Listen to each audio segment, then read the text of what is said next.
Was private business allowed in the USSR? The question sounds simple, almost rhetorical. After all, the Soviet Union was the world's most ambitious experiment in state control, a civilization built on the rejection of private property and the profit motive.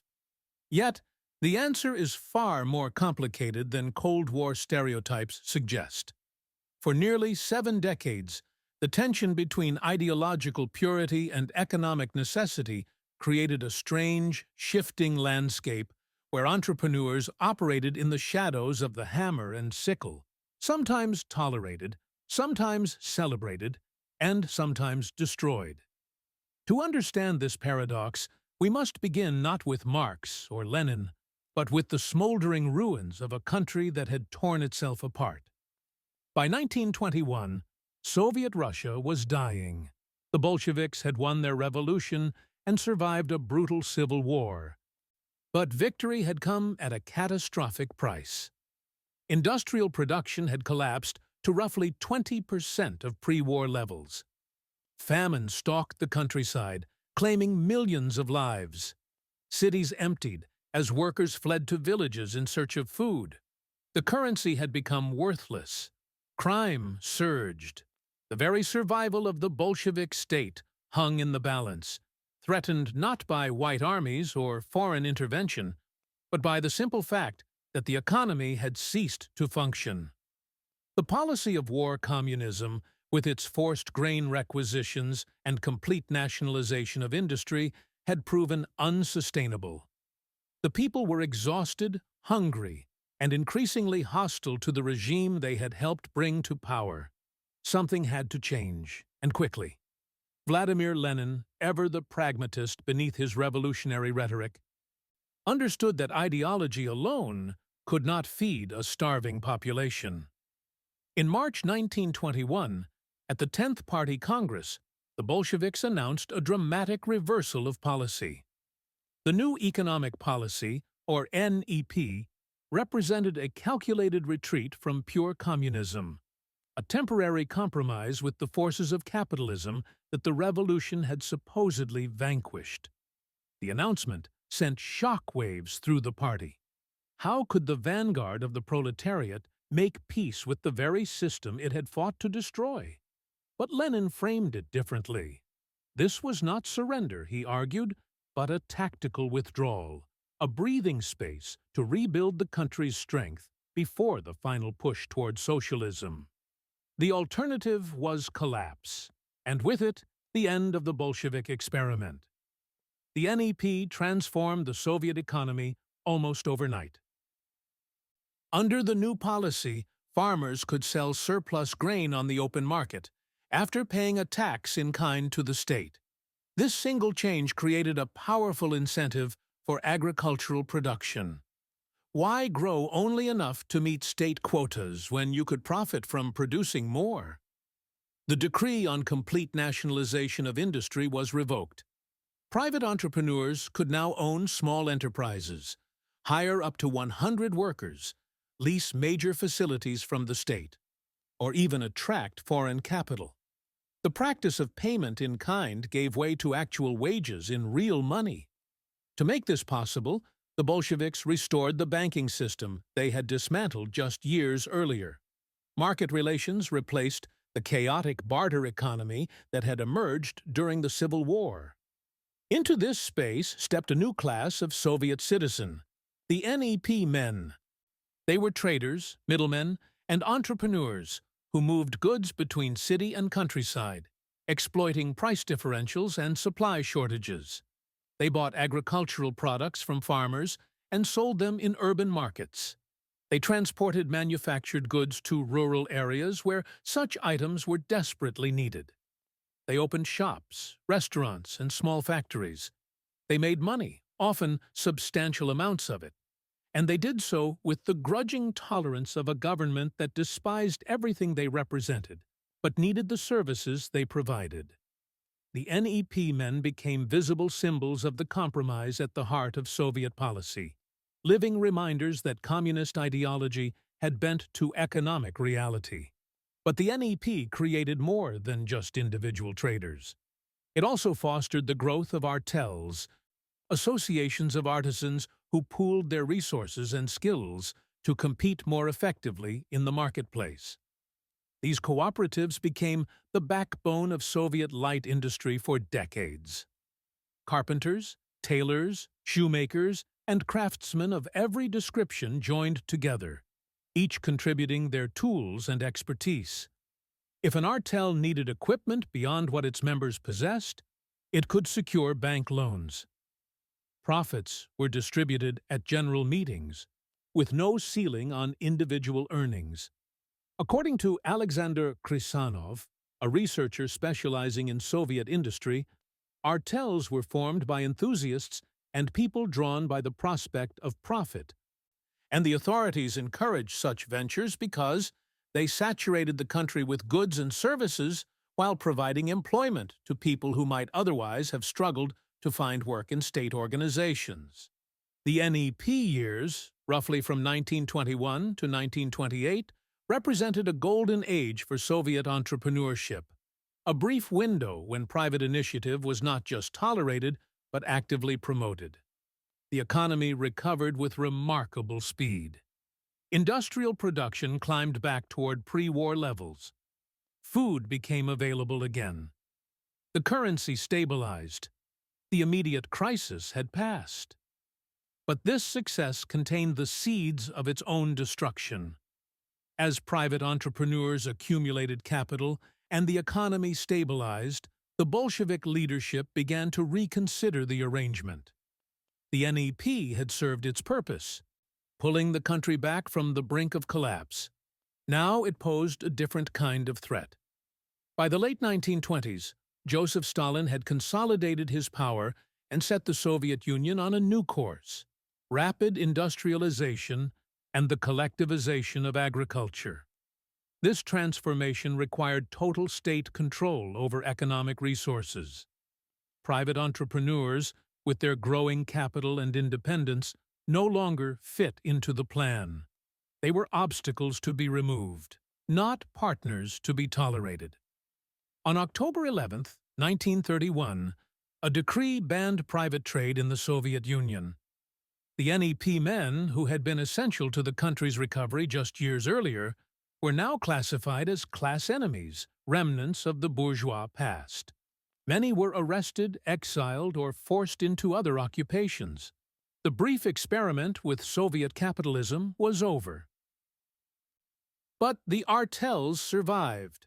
Unlike individual private traders, cooperatives could be reconciled with socialist ideology. They represented collective rather than individual enterprise, workers joining together rather than capitalists exploiting labor. More importantly, they were useful. The Soviet state was building massive heavy industry complexes, steel mills and tractor factories and hydroelectric dams, but someone still needed to make shoes and furniture and kitchen utensils. The artels filled this gap. Rather than destroy them, Stalin chose to control them. All artels were required to join sectoral trade associations. They had to submit balance sheets to state authorities. Workers were paid according to standardized wage rates set by the government.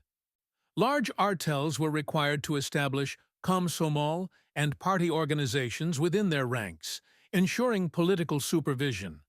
People from outside the cooperatives, officials from the political administrative nomenklatura, increasingly took over management positions.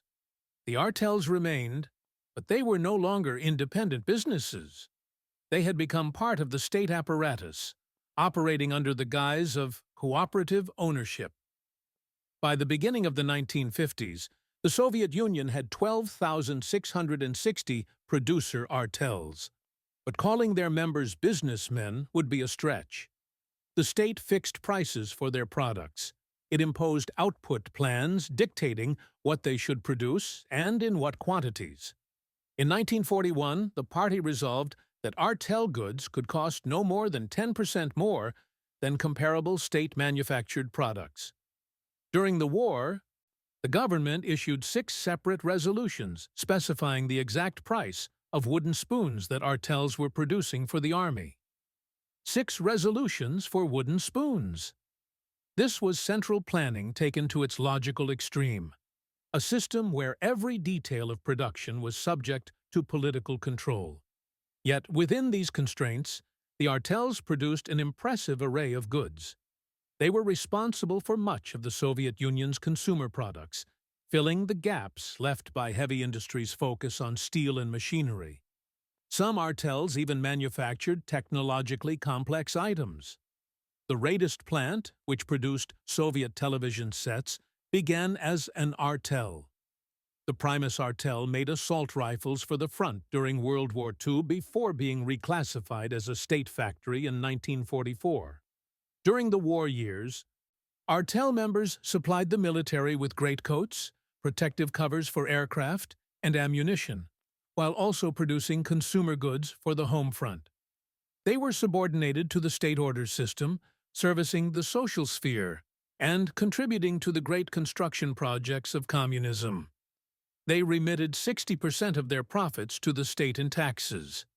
The remaining 40% was theoretically reinvested in production facilities, worker bonuses, and improved living conditions, though in practice the state exercised significant control over these decisions as well.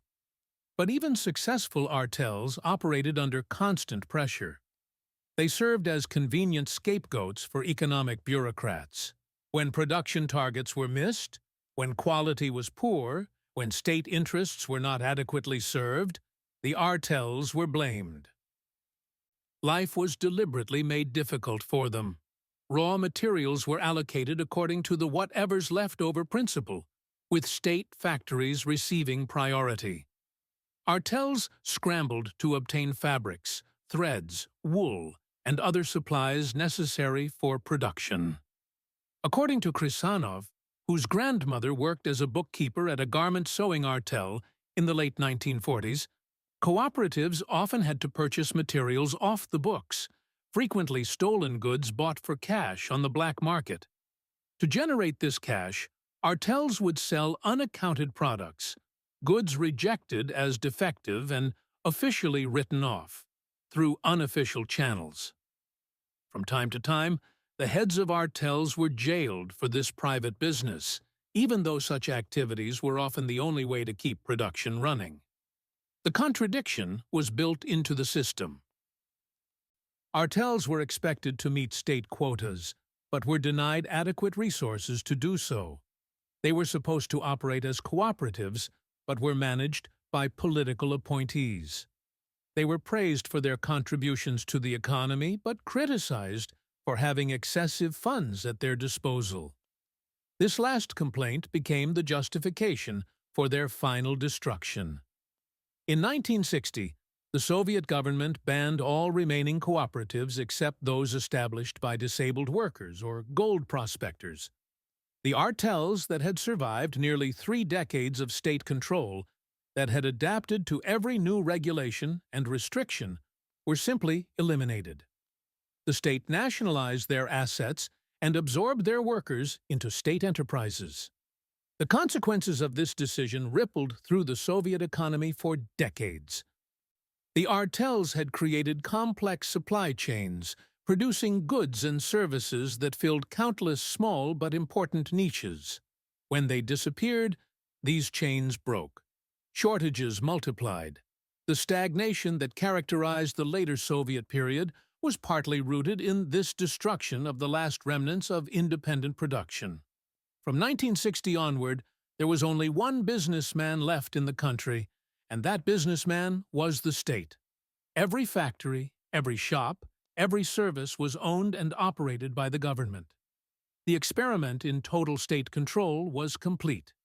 But economic forces, like water, find a way around obstacles. By the 1980s, as the Soviet system entered its final crisis, unofficial economic activity flourished in the spaces the state could not fully control. The fartsovchiks appeared on Soviet streets, young people who traded with foreigners, exchanging Soviet vodka and caviar for Western cigarettes, music records, and jeans. They sold these foreign goods to Soviet citizens at substantial markups, operating in a legal gray zone. The fartsovchicks could earn more in a week than their parents earned in a month at their official jobs. This shadow economy emerged partly because of the partial lifting of the Iron Curtain, which allowed more contact with foreigners, but it remained illegal and risky. Those caught faced prosecution, yet the activity continued because the demand was insatiable, and the profits were too large to ignore. The Soviet leadership, increasingly aware that the economy was failing, began cautiously experimenting with reform. In 1986, a law was passed allowing citizens to earn parallel income in their free time, separate from their main employment. The crucial restriction was that these earnings had to be based exclusively on the personal work of citizens and their families.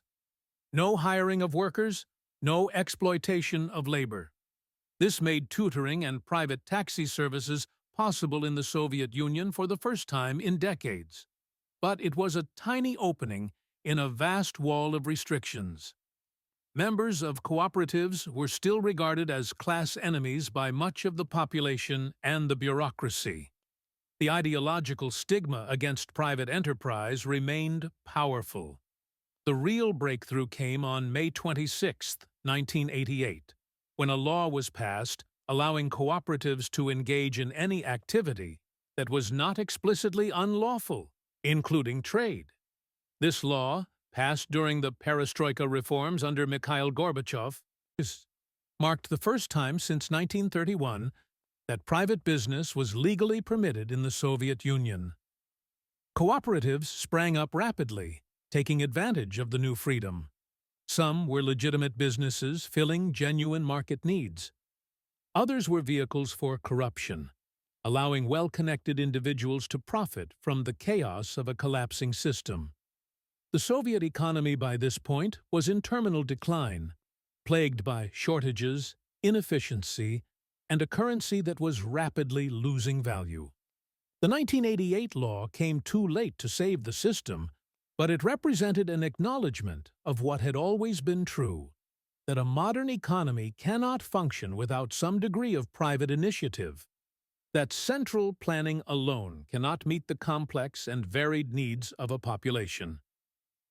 The history of private business in the USSR reveals the fundamental tension at the heart of the Soviet project. The Bolsheviks came to power promising to eliminate exploitation, to create a society where the means of production were owned collectively, and the profit motive was replaced by planning for the common good. But they discovered, again and again, that pure ideology could not overcome economic reality. When the country faced collapse in 1921, they turned to private enterprise to save it. When they needed consumer goods in the 1930s and 1940s, they relied on artels operating under state control. When the system began to fail in the 1980s, they tentatively reopened the door to private business. Each retreat from ideological purity was presented as temporary, a tactical compromise that would be reversed once conditions improved. But the compromises kept coming because the underlying problem never went away. The Soviet Union ultimately collapsed, not because it allowed too much private business, but because it allowed too little. By destroying the artels in 1960 and maintaining rigid central control over the economy, the state eliminated the flexibility and innovation that markets provide. The result was an economy that could produce tanks and missiles, but struggled to provide basic consumer goods. A system that could put a man in space, but could not keep store shelves stocked. The shortages and stagnation of the late Soviet period were not accidents or the result of external sabotage. They were the predictable consequences of trying to manage an entire economy from the center, of replacing the distributed decision-making of millions of individuals with the plans of bureaucrats in Moscow. The legacy of this history extends beyond the borders of the former Soviet Union. It stands as a case study in the limits of state control, a demonstration that economic systems must accommodate human nature rather than try to remake it. The NEP men and the artels were not aberrations in Soviet history. They were evidence of a basic truth, that people will seek to improve their material conditions, that they will innovate and trade and create when given the opportunity, and that suppressing these impulses comes at an enormous cost. The question was never whether private business was allowed in the USSR. The question was always how much the state could suppress it before the entire system stopped functioning. The answer, as it turned out, was not enough to sustain the Soviet project. When the USSR finally collapsed in 1991, it left behind a complicated legacy of state control and shadow markets, of official ideology and practical compromise, a 70-year experiment that proved both the power and the limits of attempting to organize society according to a single grand vision.